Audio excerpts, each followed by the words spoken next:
Olix Network 18, Mission Poshan, Bhavishya Roshan. Now over to Zaka Jacob for Face Off. Zaka, it's good to see politicians.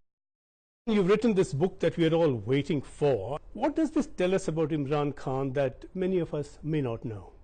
Now, in his political capacity, he's preparing to contest the position of Prime Minister. Is there something the electorate needs to know, or you think they need to know, that they don't already? The main thrust of the book is basically about how we as individuals, whether we are journalists or informed people of the media, people who have a keen interest in politics, people from political families, I think that we don't really know what we're voting for. And it's not so much because... When you say we don't know, you're talking about Imran Khan. I'm talking about... People didn't know what they voted for when they voted him. I didn't, so I speak from my perspective, but it's not only about Imran, it is actually about even, for example, here in the UK. I've voted before, I voted in Pakistan in 2013. So I traced why what's this frame of mind we are in when we go to vote. What is the information that is to hand? And it's interesting because more than other people, you'd expect a person who's a journalist who's covering certain issues to know a little bit better. But I argue whether we do really know what we are voting for. And in this instance, when I voted in 2013, I didn't really know what I was voting for. You voted in 2013 for who? For Imran. Right. I voted for... Would you do that again? No. Why not? Well, they've not done anything in Khyber Pakhtunkhwa, and so it's of course a problem across Pakistan. But you see, when you vote for someone who pretends or professes to be different, you have higher expectations. And the fact is that we have seen the same sort of politics, or even perhaps much less strength in addressing some issues. So, for example, child protection units in 11 districts of Khyber Pakhtunkhwa have recently been shut down. Now, child protection is a huge issue with 22.7 million children out of school in Pakistan. It no doubt is a huge issue. But let's talk about military protection to Imran Khan. He is a leader who has spoken very strongly against the military. In fact, at one meeting he said that generals are cowards, that a general would pee in his trousers if confronted with a crowd of 20,000. And now clearly he is contesting this from the lap of the military. Does this change surprise you? It doesn't surprise me, armed with what I know, and it won't surprise you when you read the book that I've just written. And a lot of people... What does it say that would lead me to think as you think I might? It gives you an insight into, like I said, a voter, a journalist, how we actually unconsciously sometimes propagate or a part of the propaganda machinery, like I was, unconsciously. And also it obviously gives you an insight into what sort of a human being he is, what sort of a... Specifically what? Well, the fact that, what you hinted about the fact that he's constantly been changing his position on the military, if you just isolate that one issue, a lot of people, when they go to vote for someone, say, for example, they're voting for Modi ji, they pretty much know what they're getting. And I think that's the problem with all the parties now. We don't know what we are voting for. If we're voting for someone because we think he's liberal, and then we see him promoting a very strong Islamist agenda, we get a bit confused. You mentioned the Islamist agenda. Do you see him as pushing that agenda? You see, I would be fine with anyone promoting a certain religious agenda if they believed in it. And equally, I wouldn't have a problem with someone who is, say, very pro-military, because, again, you would know where you stand.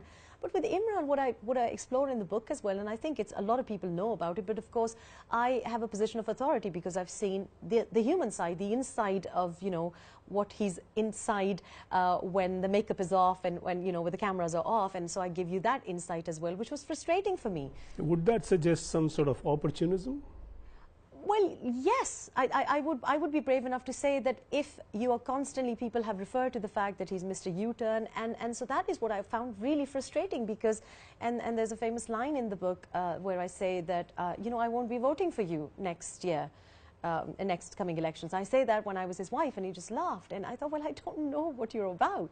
And so with the Islamist agenda, it's not an Islamist agenda, it is an agenda which will secure votes. So if you're using the right bank vote only to become a prime minister, I have a problem with that. If you really believed in it, I would have very little to criticize.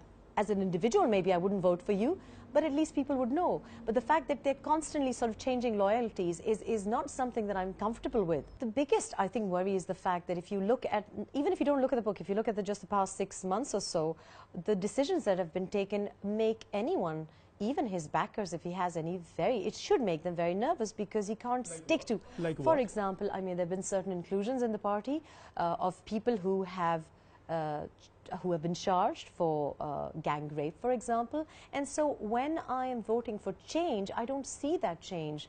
The idea, the reason we voted for Imran was because he was against the status quo.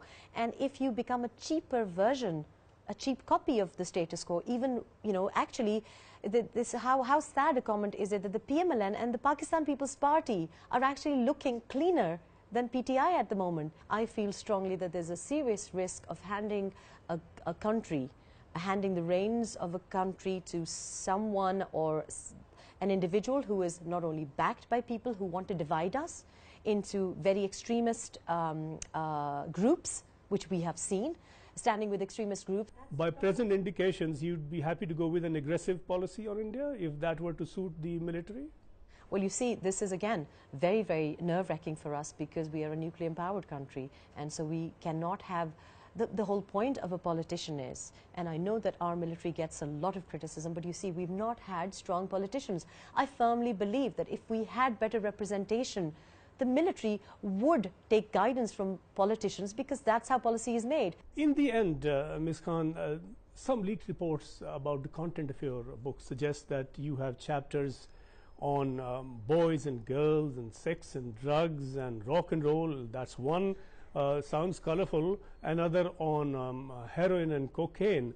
Are these matters you take up in the book, and do any of these have a bearing on what you say about Imran Khan? The book is an in-depth book about my life and my relationships, and how those relationships and the problems in those relationships, both mine and my partners, how do they have an impact on the future or the futures of all Pakistanis, and in fact people in our region. And those matters particularly? So I've discussed morality, and I've discussed morality in terms of nepotism, meritocracy or the lack of it. I've discussed sexual harassment. I've discussed sexual coercion and how it is used, how sexual favors are used for political positions, for media positions. And some of them are directly related to Pakistan Tehreek-e-Insaf. And Imran Khan particularly, personally? Well, I suppose that, you know, people at the top have to take responsibility of what happens in their household and in the party. Are we talking about indirect responsibility, or are we speaking about anything potentially more than that? Both. And that is something you do take up in this book? Yes. Direct involvement in the kind of issues that we spoke of a minute back? Yes.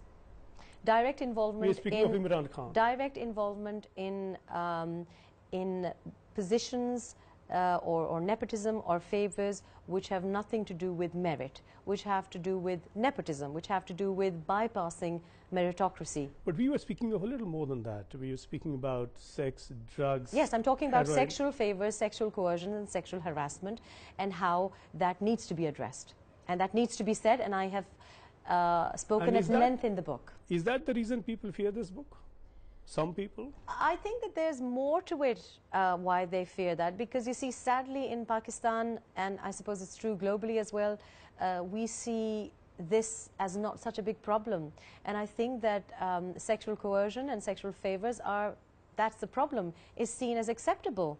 If people are in power, if a man is in power, it is seen as something that is almost something that I should turn a blind eye to, that society should turn a blind eye to. Is that something you had reason to discover as someone who is married to Imran Khan? I have led my life as a role model for my daughters and for other women.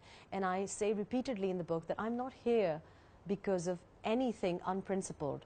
And it's not because of a lack of offers, but it's just that I think that you go further without giving favors. And I'm very clear about past experiences also where I've turned down jobs on that basis, and I've made it very clear to the girls who have had to compromise or who feel that they have to compromise that they shouldn't have to feel that they need to be pressurized into or coerced into a position. I'm a strong proponent of standing up for what you believe in. And there are women out there who have reason to have such apprehensions, and in relation to Imran Khan. Yes, and there is, and why I've talked about it is because, you see, I feel very strongly that if one woman has or can compromise, another woman who perhaps deserves the position will lose her career.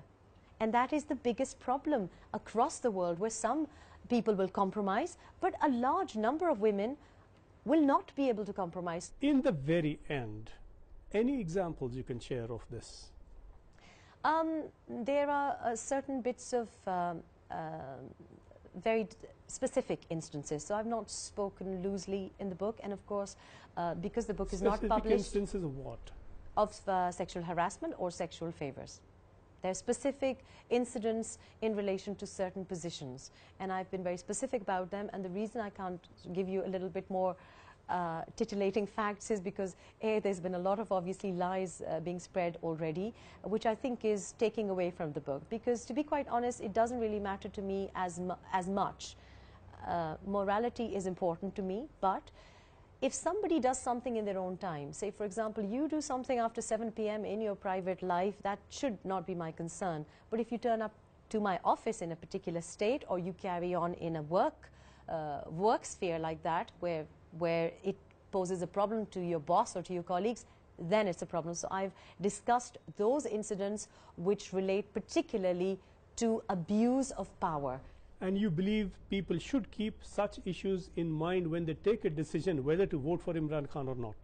Well, the reason is quite simply this, that if I'm voting for a representative who is there not because he is capable, competent, has something to contribute to the parliament, because of some intellect, then I think that we are cheating the voters. If you say that this is an upright young man or upright young woman, or an intellectual, but actually that's not the reason why they got, because that's what we voted for. So I think you really need to understand who you're voting for. Thank you very much, Ms. Khan, for talking to us.